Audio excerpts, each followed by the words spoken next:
morning. My name is Andreas de Baros. I'm an assistant professor at the University of California, Irvine.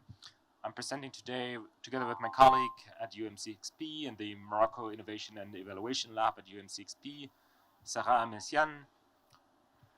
We were asked by the ministry to share a bit more about the international evidence that is really at the core of the Pioneer School program that the ministry is currently scaling to all primary schools, but also currently to middle schools in the country. So as you might have heard yesterday, this is really based on international evidence. And actually Morocco itself is playing a huge role in furthering that evidence. And other countries are currently looking to Morocco as well to see what is Morocco doing. So those are other countries coming to Morocco, but you've been in Morocco, you might want to hear also about this international perspective as to like how does it connect to the evidence and what we know about what works in education in those other countries. So that's what we're doing here today. Starting out with this, obviously a big thank you to the ministry. We both play the role of independent evaluators and researchers with the ministry. So we're not part of the ministry, but we're clearly an independent and external partner for the ministry, giving us both academic advice, but then also running independent evaluations of the program. And you might have seen me present the effects of the middle school program, where we have these brand new results on the impact of the middle school program in Morocco's middle schools. Right? So let me stop here, hand over to Sarah. Sarah will start with the presentation and I come back later. We have about 45 minutes left in the session. We try to finish everything in about a half hour. We take questions throughout if you have a clarification question, but the deeper questions, we want to have maybe 15 minutes at the end if you have any questions. And I promise you don't have to speak English. We take questions in Arabic, French, English, German, Spanish, and maybe something else. We'll make it work, okay? All right, so let's get started, Sarah. Thanks, Andy.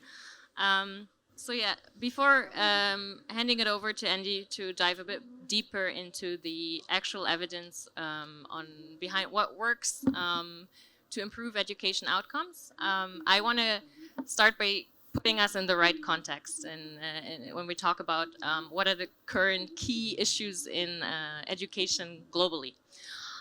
So around 20 years ago, on the top of the agenda was really how do we get children into school, particularly achieving primary education for most of the children in middle and low-income countries was really a top priority.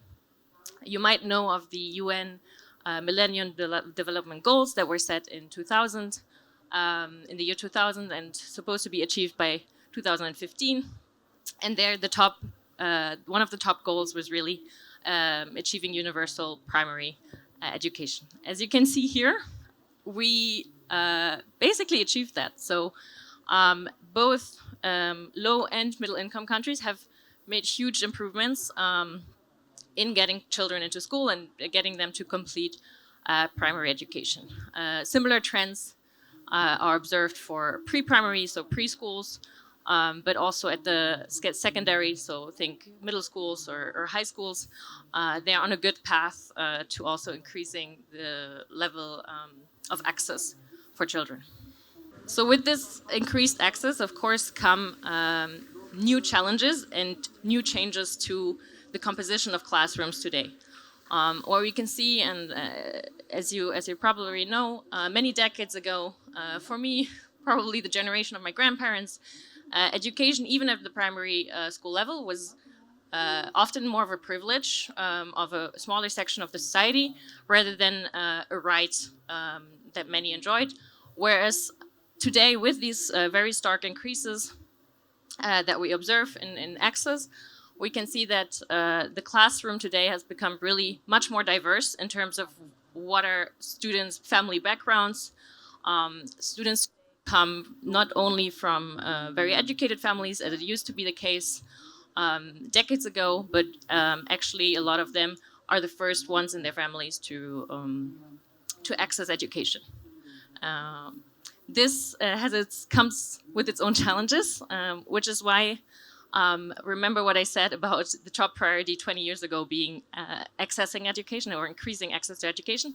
Today, the key challenge is actually what many experts or in the education community is called the learning crisis. So making sure that despite the fact that students have very different backgrounds, they all can learn. Because what we know from research is that students' ability to succeed in school actually is highly correlated with their parents' education.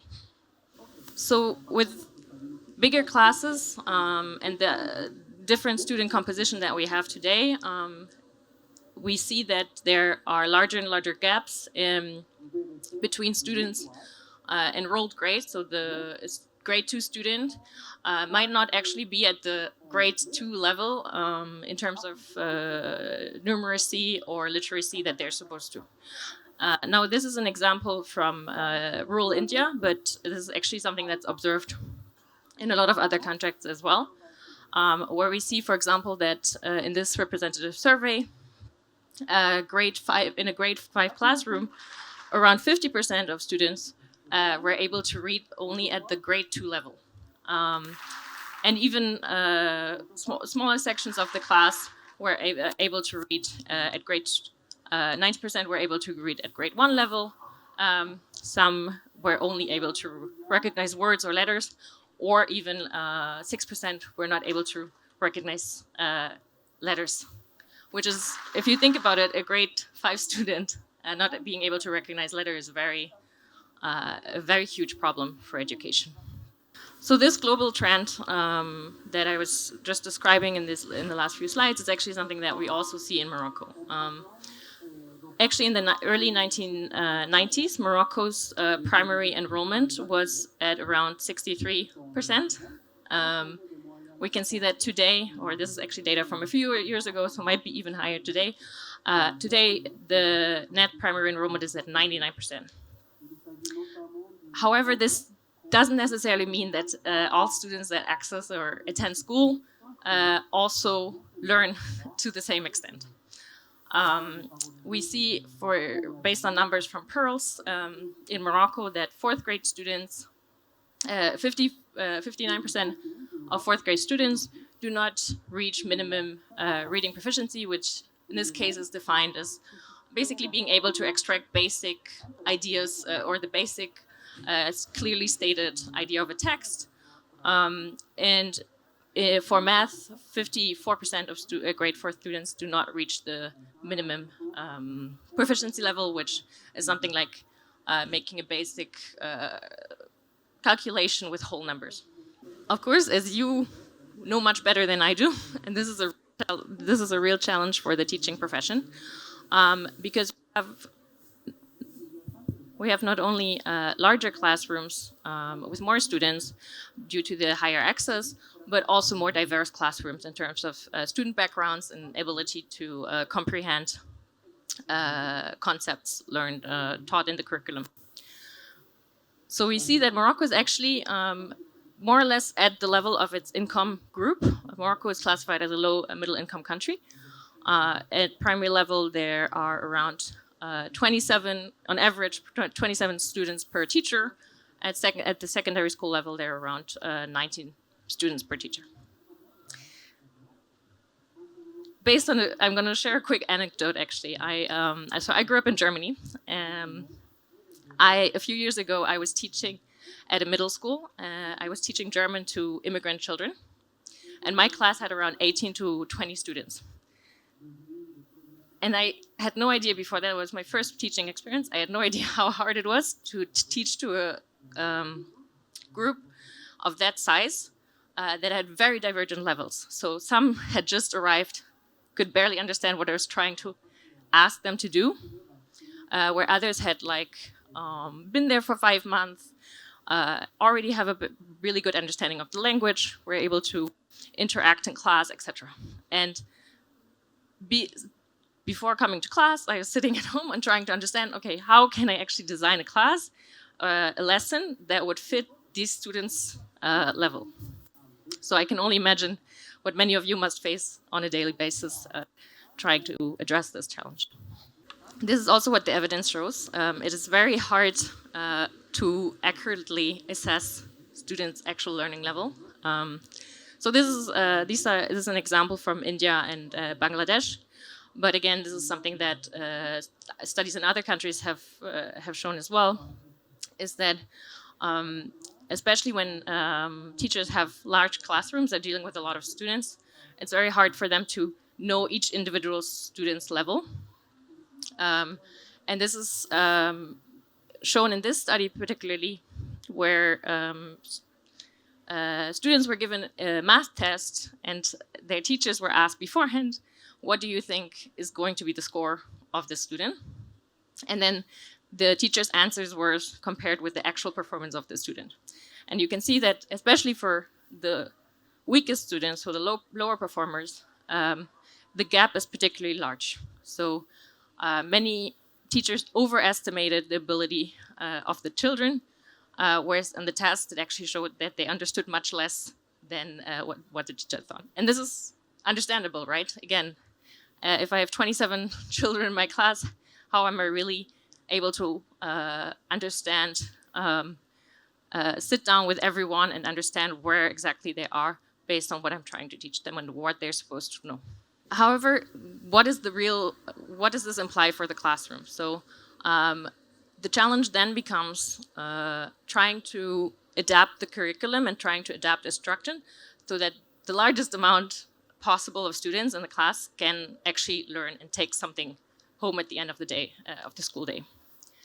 And we know from the evidence that even though we might have sometimes this assumption, oh, well, I'm gonna just ask them, design a curriculum that kind of tries to challenge students, that tries to push them and motivate them by making the content a bit above their actual learning level. We see that if this is done, if this misalignment between students and the actual learning level is too large, so if it focuses, what you see on the scenario 2, if it orientates itself too much at the high achievers, actually a large amount of students, the majority of students, miss out on learning, and this might even increase their learning gaps. Whereas if we achieve a level of instruction that is as closely as possible aligned to the middle achievers, so neither the lowest nor the highest achievers, but really trying to find the sweet spot of what the average student can master, we can see that it really maximizes the learning at the end of the lesson. Very easy in theory, I would say. Not so much in practice. And so education policymakers, practitioners, those that really try to design curriculum systems, etc., have tried to find different solutions of how can we actually help teachers and how can we help the school system as more generally to address this issue of very diverse learning levels in the classroom. And we can think of these solutions as basically sitting in 3 buckets. So there's the idea of mitigating, of preventing these gaps to emerge in the first place. So here, think really preschool education, extending access to preschool education so that children. So what we know from the research is that obviously the very early years of a child's life are crucial for their later cognitive development and capabilities. So if we create more equality in how, in the early life, it actually has positive benefits for students later on because they're going to be able to take in and being enabled in their later school life. Early childhood stimulation is another example here. So, for example, helping parents stimulate cognitive development at home, giving them tools to do so, etc. The other bucket is managing, which you can really think of as a whole school, a whole system kind of approach where think, for example, reducing class sizes, introducing new pedagogies, tracking students' indicators, etc., would all be examples of addressing the system. And actually, Morocco's reform is a good example because from what I understand, the mission is really to address the system at the school, at the student, and at the teacher level. So really trying to get in there on all different kinds of levels.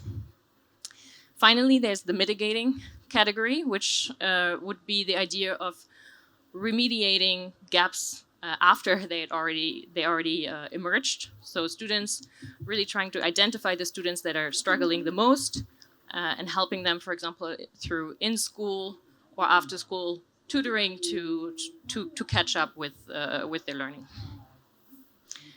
However, not all of these are necessarily equally effective, especially at scale, and especially when thinking about the fact that governments or other implementers have constraints in terms of resources that they can spend on education. So, for example, preventing preschool or like creating more preschool access, you can imagine, is something that requires a lot of investments. It's pretty costly. Also, infrastructural wise, it's very challenging and depends a lot on the country's capacity to implement. The second category, if addressing the whole system, of course requires a lot of changes on a lot of different levels, which also means that a lot of stakeholders need to be on board with the change and need to be supported in implementing that change, which again can be very costly and challenging from an infrastructural level. The mitigating approach might be less costly because I'm focusing only on students that are struggling, but actually shows that a lot of instances it might be inefficient or insufficient if the gaps in learning are too large. So how do we actually know what works and what has research done to trying to help us answer this question? For that, I'm actually going to hand over to Andy, who's hopefully enlightening us on this. Before we go there, just recognize one thing. If you're a teacher and you're in a school, every year another good idea is going to come to your school with somebody coming with the coolest, latest, newest. And if the previous presentation told us anything, it was about what? If you were here? AI and data, right? There was something else and knew something with something, right? So we're not lacking good ideas, and we're not lacking wonderful miracle solutions that are being presented to ministries of education, to schools and system every new year, right? What we really need to do, though, is cut through that noise and really figure out which of those we should be using, right? Which of those are actually producing additional learning for our children, making our children better off, right? Which of those are actually worth the money? Because we only have a single piece of money that we can only spend once. We cannot do everything. Something that I'm spending on the latest, flashiest new AI tool, I cannot spend on something else, right? And this is where, what Sarah mentioned, some of these reviews come in where we have very rigorous evidence now from years and years and years of work comparing some of these interventions against each other, right? And what I'm showing you here is really now a consensus from reviews and systematic work where teachers, researchers, policymakers has come together, have reviewed over 500 of these studies, predominantly from lower income countries, trying to compare the effectiveness of these interventions, right? And then really cut through that noise and identify those that are most effective, but also most cost effective in terms of like, if I have two different programs, one is much more costly than the other, both have a similar effect, and I want to obviously go with that is cheaper, right? So off that review, now you can find what I call the smart buy recommendations in education. I want to quickly walk you through this. Obviously, this is public, and you can read through this yourself, but let me just summarize this for you. And it will, as I give this away, it's going to connect really well to what Sarah mentioned before. These are interventions that are really trying to help to react to this new diversity of learners in schools, right? And also making sure that all of the students are reached at their given level of instruction, because a lot of times this means that current curricula are just way ahead of where students are at if all these new diverse learners are coming into schools, right? So let me walk you through some of these smart buys.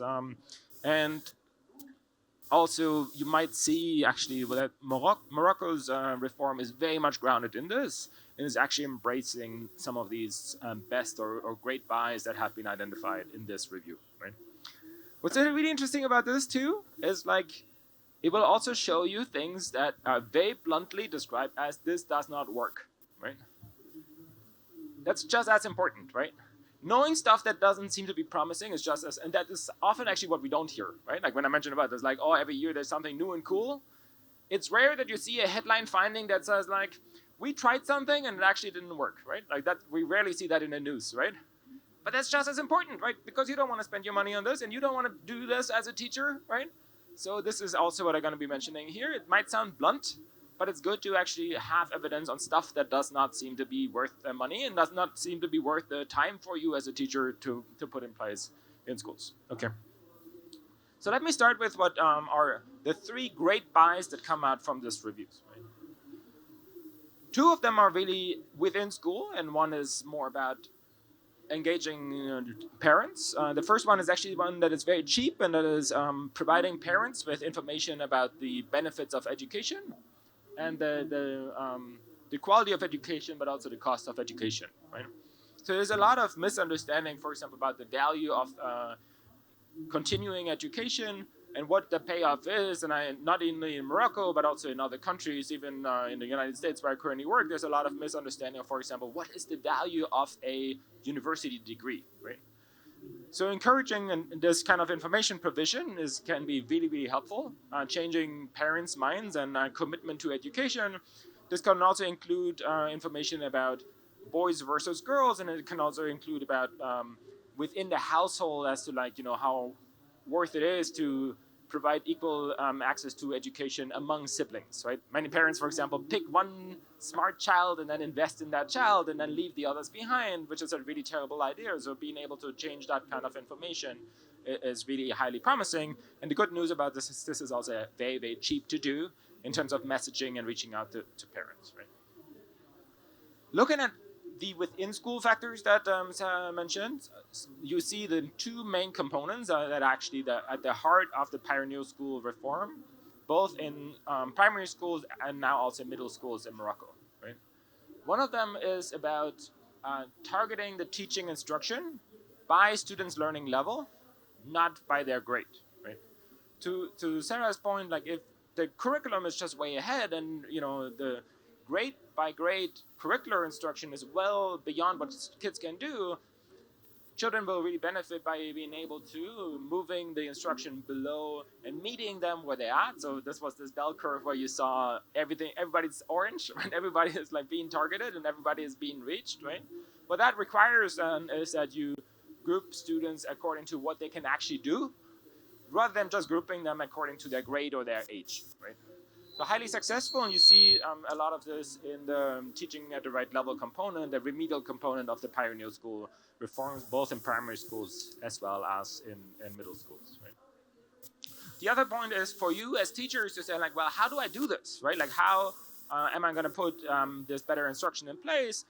And what comes in here is what you might know as explicit teaching or structured pedagogy, right? So to provide additional guidance, like how to actually pull this off, whether during the remedial period you can work with lesson plans, for example, or during the usual school year, it can mean that you receive guidance through lesson plans or through, if you have a projector, maybe even a PowerPoint presentation, depending on what your context is. It doesn't have to be technology enabled. It can also be just paper based, and it can be guidance through how to conduct your class and how to teach certain materials, right? So those have been found to be highly effective in terms of the impact. If you go through the report, there's additional good buys. I'm listing those quickly. So as Sarah mentioned, that under those fall some of the parent-directed early childhood stimulation programs, pre-primary education, allowances to children to come to schools. In some sub-Saharan African countries, this might include even something as simple as like providing bicycles, reducing the travel time. I've done research on merit-based scholarships in Cambodia and comparing them to needs-based scholarships or poverty-based scholarships, and there the merit-based scholarships really stood out as successful. And then across the board, a very cheap but highly successful intervention is just a public health intervention, which has helped students deworm in countries where intestinal worms is a big issue. So providing this health intervention in school is also highly successful in bringing students to school, especially how cheap it is to put that in place. Yes. Okay. I hear I need to speak up a little bit more. Thank you. I promised, there's going to be also not so good bias, but also stuff that we just don't know much about. So there's areas such as using software that allows personalized learning, which seems to be promising, but we doesn't have enough information on this yet. Under this also falls the importance of the social-emotional and life skill training. For me, really encouraging, as I mentioned this yesterday, actually Morocco is putting this in place and has shown as one of the first countries that the primary middle school and the Pioneer Middle School program is actually able to foster these new life skills and social-emotional skills. There's just not much out there yet in terms of evidence, but for me it's very encouraging that Morocco is actually one of the first countries to provide evidence on being able to boost those skills in a government school setting in school, right? Relatively expensive, but effective is something like transferring cash. So this is very, people like this as an idea. It's like, well, we don't need to do anything as a government. I'm just going to send you cash, right?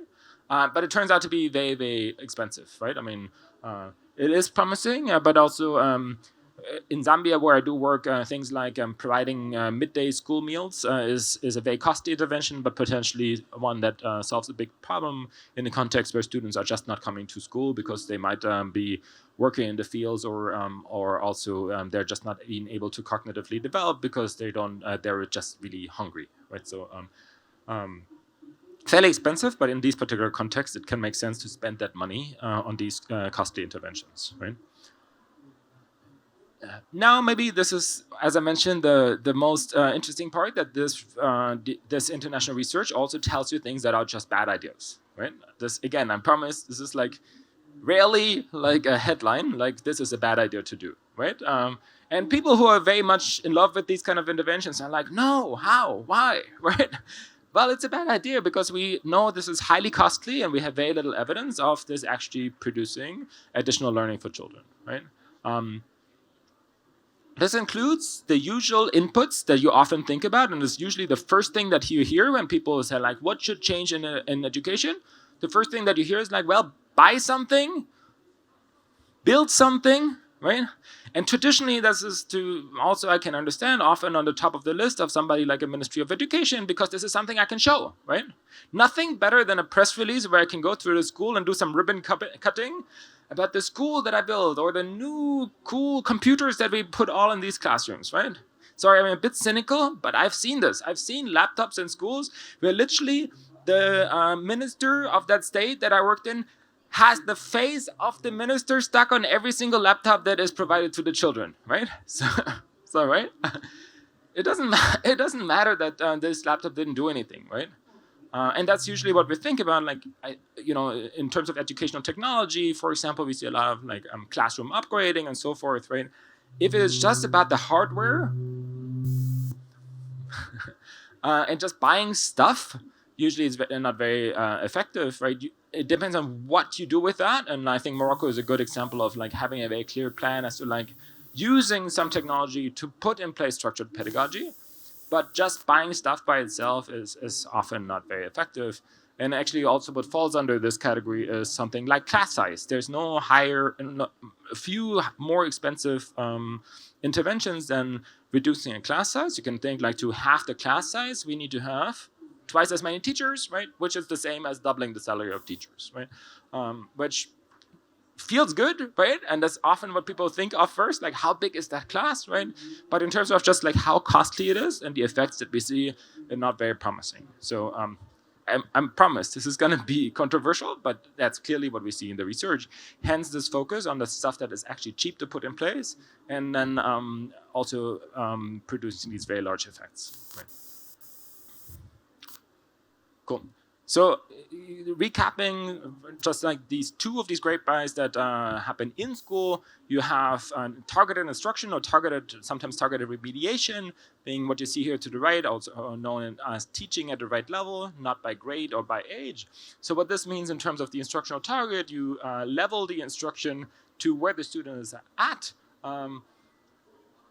It provides to teachers simple level appropriate tools as to like how to teach this material to the student. It also provides to the teachers very simple one-on-one tests. So I mentioned it's really hard for teachers actually to figure out what students know. So to allow this kind of grouping, the teaching at the right level intervention has this very simple diagnostic test to group students. Then the grouping occurs not by age, but by students' learning level.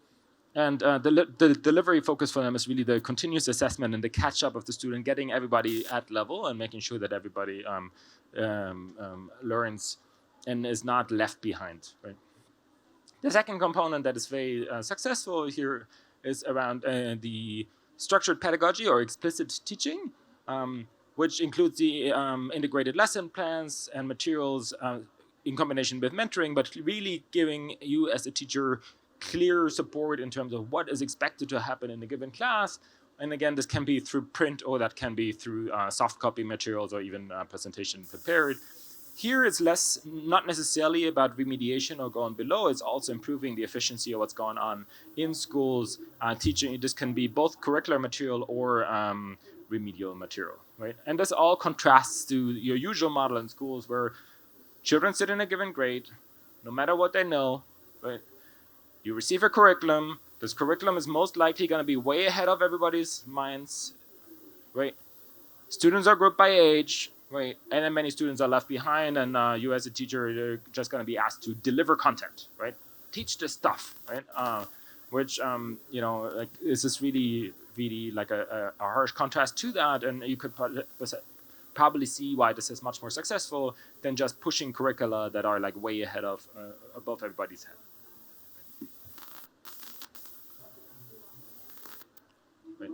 So here just a recap of what is now called teaching at the right level. Sometimes this is called targeted instruction. Sometimes that's called targeted remediation. In Morocco, Morocco actually kept the English title teaching at the right level. So a lot of you, if you're in a pioneer school, you know about the TAL period at the beginning of the school year. Note though this can be done in schools. It can also be done in summer camps, so it can be done during the school year in dedicated periods. It can be done in a period at the beginning of the school year. The Moroccan model is to integrate this in the school with the teachers in the beginning of the school year during a dedicated period. Right. So you might think like, why do one or the other, right? I want to show you, well, why not do both? And actually, that's exactly what the Moroccan idea was, right? Like, so you're giving me two things that seem to be working. I remember like having these discussions a few years back. It was just like, well, why should we do both? You tell me both are very successful, so why don't we just do both, right? Interestingly, now, like other countries are coming to Morocco and asking like, hey, how can you do both together? That sounds really cool, right? So again, I'm coming from Zambia, but they're really interested in learning about the Moroccan experience and just figuring out how to do both. What I'm presenting you in the remainder of this presentation is exactly actually showing you what's happening in Morocco. And I was also, or am, the principal investigator of Zambia's national program, and I was coming just from Lusaka, where I presented the results of their evaluation of their national program, right? So we're going to contrast a little bit about what's happening in Zambia and what's happening here in Morocco in the remainder of the presentation. Right? Again, what we do as researchers is often we compare, right? So this is not for you to try to read this, right? But this is just to show you, and I said like there were 500 interventions before that we compared, right? Just like all of these different interventions, even within these interventions, such as teaching at the right level, this has been tried over and over again in different contexts, in different modalities, right? And so every one of these rows here is just me pulling out all the different times that it has been tried, right? So you have on the top of these, you have India, at the bottom of them, you have Africa and Latin America, and then notably to the left, you have what I call parallel delivery structures. Parallel delivery structures means like an NGO runs the program, maybe in a summer camp, maybe in some time, with a NGO staff or with a volunteer or so forth, right? Whereas to the right, what is the model that Morocco and Zambia try to do is to do this in the government system without like bringing in somebody who just like does something extra, right? And that's really hard, right? Just to show you this now in a way that you can actually see it. These are the different effects that we have when we have a parallel structures at the top, versus if governments try this kind of teaching at the right level in their existing systems, right? What do you see here? So top, parallel structures, NGO run the show, volunteers, extra staff, versus bottom, the government does that. What do you see? You should see first at the top, if NGOs run this, you have many, many more positive effects. So what I'm showing you here to the right are the effect sizes. This is like usually a 0.1 is a large effect, but if you go like and run this with a parallel structure, hey, cool, you are maybe able to produce these very large effects, right? Usually when a government runs this, like, well, it's much harder to do this at scale, right? And oftentimes then you see these lower effects. This is why you see these results in the red be much smaller, right? But notably, you see also a lot of the heterogeneity in like whether these are big or small effects, right? But clearly then the question becomes like, well, how can we structure this? How can we make sure that this is always to the right side and not just a big mess of sometimes this works and sometimes this doesn't work, right? And how can we make this be a success even in the constraints of a government system where we know like, hey, cool, like if I run the show as an NGO, I'm able to produce something large because the technology works, but maybe like if a government does this in its own system, usually things fall apart. And then very often we are actually here on this side where there's actually a zero effect, right? So this is the challenge here of something that is actually on aggregate highly successful, right? So this is one of the most highly successful interventions. But note here that like there's even like a lot of like sometimes this works, sometimes it doesn't. And it really then the trick is like how can we actually make this work at scale when a government implements this in many, many, many of its schools without inviting in some like highly controlled NGO that you cannot build, that you cannot scale further. So this is my less scientific presentation here. Why not both, right? So if you're a researcher, it's like, yes, I'm a professor, and yes, I'm doing this, and I'm also a millennial, so that's why, right? But like, maybe it's a false dichotomy, and you actually have people debating, like, oh, should we do TAL? Should we do structured pedagogy, right? Maybe really like if you have all this, we know this works, but there's all this heterogeneity, why not do both, right? And I think Morocco really here is at the forefront of doing both and bringing structure to a program and making sure that the implementation of it actually happens at scale, right? And that the teacher is well supported when they're asked to put in this program in place, right? What does the effect look like then when Morocco does this in primary school? This is the Morocco primary school effect that we presented here at the school teacher forum 2 years ago, right? That's massive, right? And this is crazy that you were able to do this in Morocco at that scale. And really, I think this speaks to this combination of both of these pieces. At this point, then, we cannot tease out anymore. Is it structure or is it TAL? But at that point, it doesn't really matter. For me, it doesn't matter, right? Like, this is like now you've been able to crack this nut and you're not here anymore. You're all the way out here. You're actually doing better than a lot of these highly controlled NGOs, so you're even like performing better than like one of the best effects that you had when an NGO ran this in their own tightly controlled environment, right?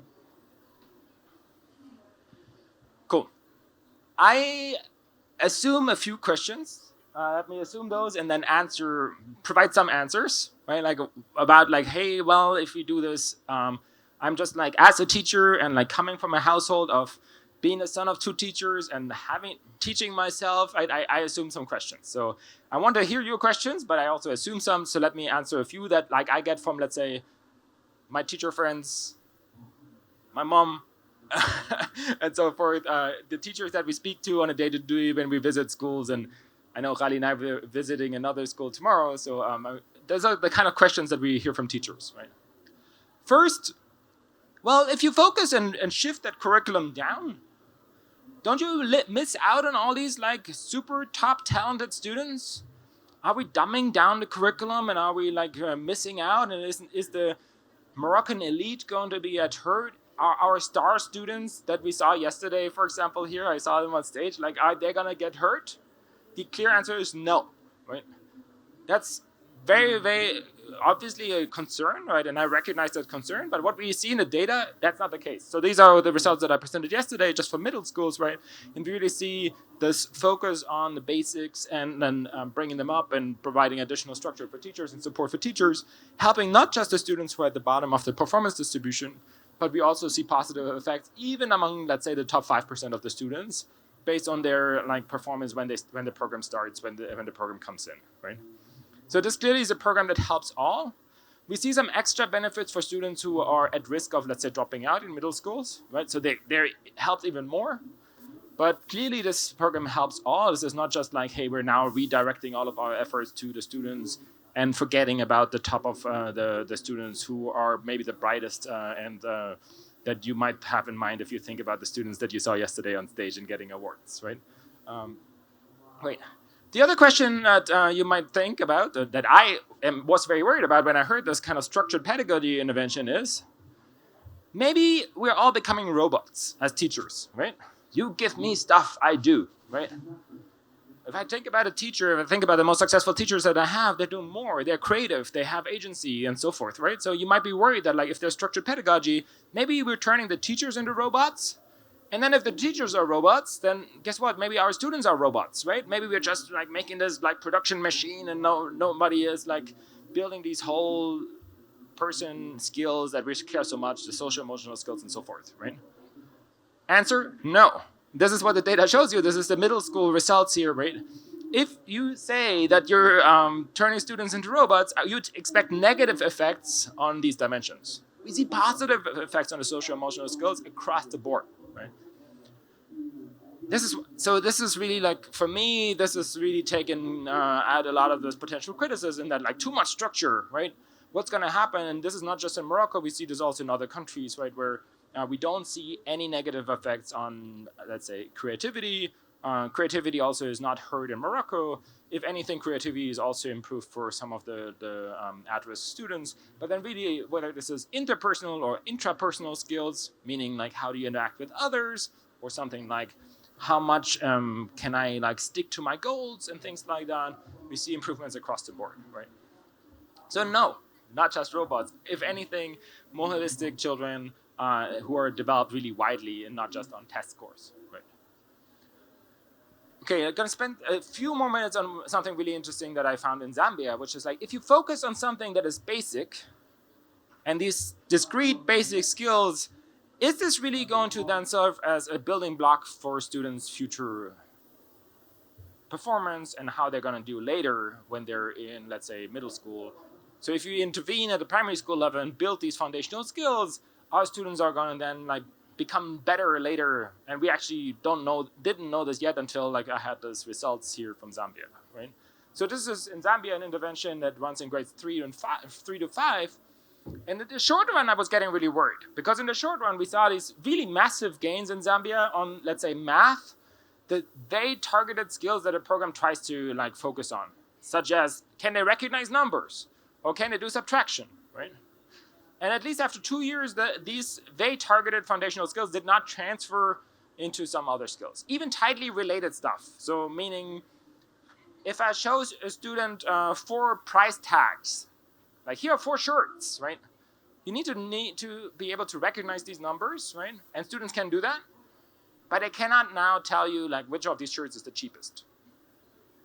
That was very frustrating to me, right? And it's well, I was getting really worried. If there's no short-run transfer, right, then the real question becomes, is it then still going to help students in the long run, right? So in Zambia, because the program ran through and scaled through the entire country, I was able to actually analyze this. So in Zambia, I have access to 4.4 million test scores of all the assessments students said in Zambia over the last 12 years. And I can exploit that the program came to different locations in the country at different times. And then I can see what that does to the grade 7 exam scores, which is stuff that is well above what students are doing on these foundational skills, right? So there is only about 4% of these tests items or questions on these exams when students then are finishing primary school are actually this foundational stuff that I just talked about, let's say subtraction, right? So this is grade 6 and grade 7 And what we really see here is that after the program comes, when these students are then reaching grade 7, you see these positive effects both in language. So this is when the program comes, they're here you need to wait until they actually reach these exams. You see these positive effects in language, and you also see these positive effects in math, right? Which for me is really encouraging, and it seems to be like this bet that everybody's making to focus on these discrete skills, to make sure that everybody has these building blocks in place, seems to be beneficial even for long-term development of children when they're reaching early adolescence, right? When they're, for example, in this case, about like 13, 14 years old, right? So key takeaways here, really, like we see both in Morocco, but in also many other countries, that the focus has shifted from just getting children into school to learning quality. So students not being in school but not learning, right? Which is a global learning crisis. What that means is that we have a mismatch of what the curriculum often tells you about what you're supposed to teach in the classroom versus what you can actually reach a student with, which requires this better instructional alignment, right? And two of the most promising interventions for that in school is structured pedagogy and like providing additional support to teachers, and this targeted remediation and the leveling of the instruction. And if anything, Morocco has been really at the forefront of combining these two, both in primary schools, but now also in middle schools. And we see these very positive effects. We also see, to these questions that I asked myself, actually highly promising results that this is also going to help in the long run, that it helps students across the board, and that this is not just helpful for skills that are immediately targeted, but that there is a lot of transfer in middle schools, even that we see very positive effects on something like social emotional skills that are not immediately targeted. I'm going to stop here. I wanted to share that we have the Moroccan results that we released yesterday. We have a QR code for that. We have a press release, which is a simple write-up, but we also have the full academic paper for that. In Zambia as well, I have a policy brief. I have a press release. I have for all the nerds in the room, I have the full academic paper. And then we have additional information about the lab at UM6P and all of our colleagues here in the room who work at the lab, who are really behind this data for Morocco. Great. Okay. Thanks so much. Sarah, maybe you can come back and then we take questions. Again, any language is fine. Please let us know. Thank you.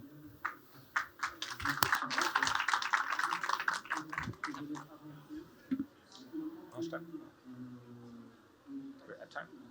Okay. So we're at time. So we take questions until somebody comes and takes our mics away. Okay? So be quick if you have questions.